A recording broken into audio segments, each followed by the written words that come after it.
บูชางามสวนหลักเมืองเรื่องเก่าค้านนานมาองค์แก้วผู้นำเก่งกาก็ผู้ได้มาภาษาสุขเย็นพอเดือน3 เพ็ง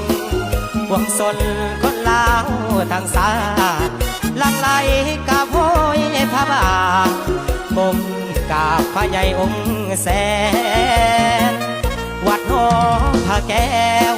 เที่ยวมันหลวงใจทั่วแดนทานกระเดาภาษาห่วงแหน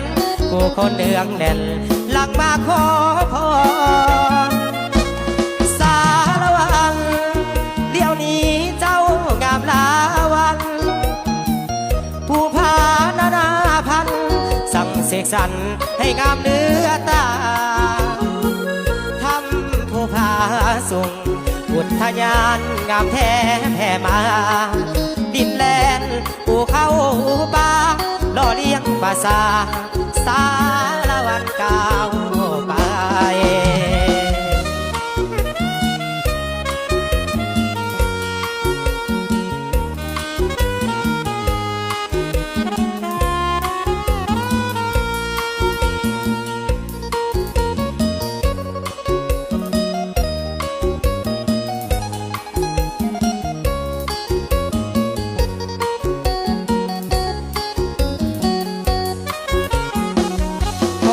เดือน3 เพ็ง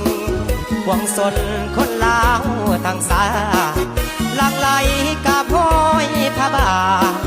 ก้มกราบพระใหญ่องค์แสนวัดหอพระแก้วเป็นเที่ยวมันดวงใจทั่วแดนถาดกระเดาภาษาห่วงแหนผู้คนเนืองแน่นหลังมาขอพรสารวันเดี๋ยวนี้เจ้างามลาวันผู้พานานาพันสั่งเสกสรรให้งามเนื้อตาทำผู้พาส่งบุตรทยานงามแท้แผ่ตาดินแลนอู่เข้าป่าล่อเลี้ยงภาษาสารวันก้าวไป